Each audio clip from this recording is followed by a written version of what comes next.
Hi, I'm Dr. Kevin Augustine from the Fast Pain Relief Center here on Grand Island, New York, just outside of Buffalo. For those people that are listening to this that aren't from this area. Today I want to talk to you about Alzheimer's disease. You know, a lot of people are being afflicted with Alzheimer's, dementia, things like that, and it's becoming more and more common.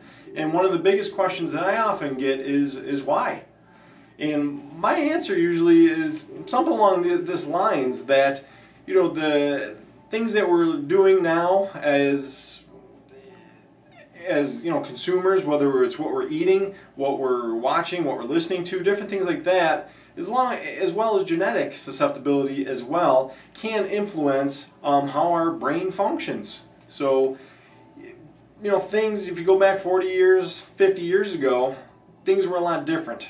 There wasn't as much chatter, so to speak, on the outside, whether that's you know, computers that we're dealing with now, cell phones, all kinds of things that, you know, microwaves, all kinds of things that we can't necessarily put our finger on one thing.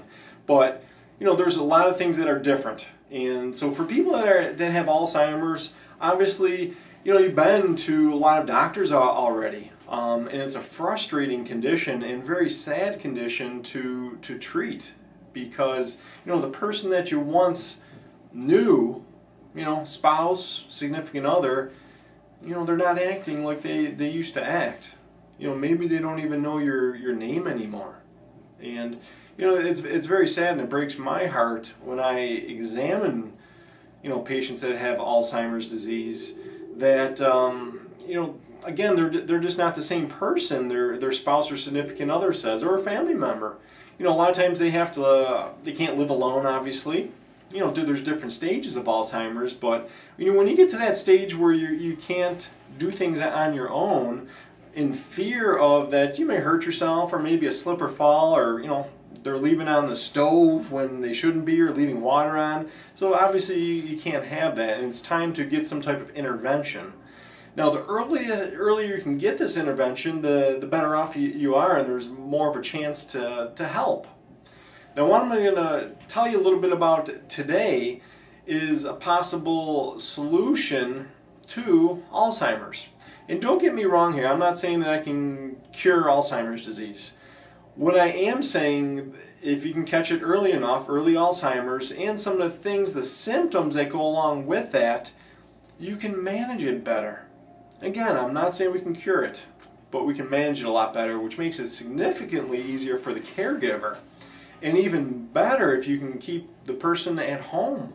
You know, instead of putting them into an assisted living facility, nursing home for that matter, you know, you're just not going to get the care that they would get at home with you. So, you know, there's two ways that I look at Alzheimer's patients. You know, when they come in, I fully evaluate neurologically what they're going through, how different areas of the brain are functioning. And one of the biggest areas that we often see dysfunctioning or not working properly in an Alzheimer's patient is actually the frontal lobe of the brain. It sits right up kind of above your eyes. And you have a right side and your left side. And that frontal lobe is a big one to give you kind of motivation in life. It gives you that ambition to live life. You know, a lot of people I see kind of lose their joy. They lose their you know, their hobbies maybe that they used to have. They don't care anymore. They just simply don't care. You know, as many times as you tell them, hey, let's get up and go do this. You used to love, you know, go bowling, or, you know, whatever it might be. May even be a social activity, and maybe they're not social anymore. You know, they can't really even have much of a conversation because the condition has advanced. So one of the first things we look at is, how is the brain balanced? Are the areas working properly? And many times, probably 90% of the time, we'll find one area that is not balanced, meaning it's not being stimulated properly. And oftentimes it works hand in hand with memory as well. So those are some of the things that we look at neurologically. In addition to that, I want to look at you know, extensive blood work.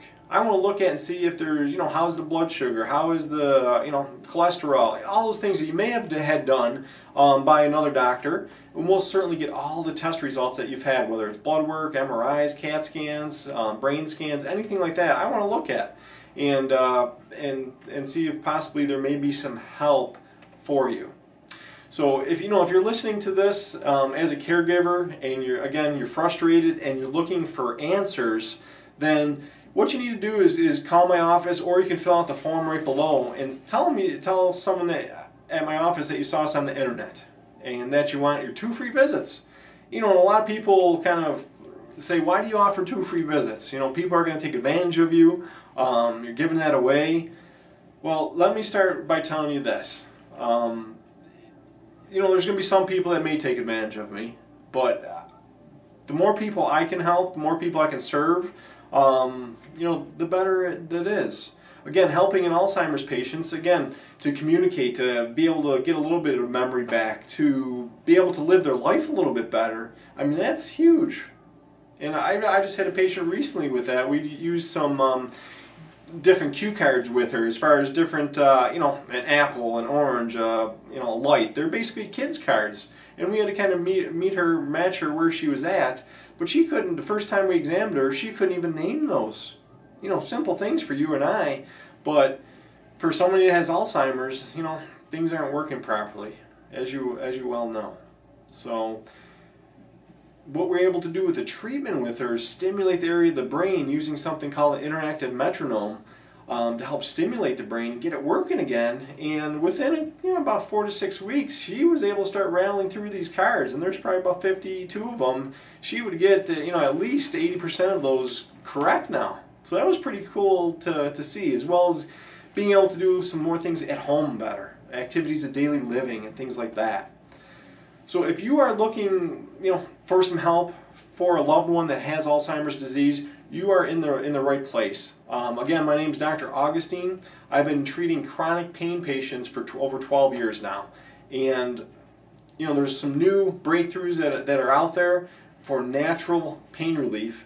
And if that's something that interests you, again, you can either call our office, 716-773-4707, or fill out the web form. That makes it a lot easier, and fill in your name and things like that, and somebody from our office will get a hold of you to set up an appointment.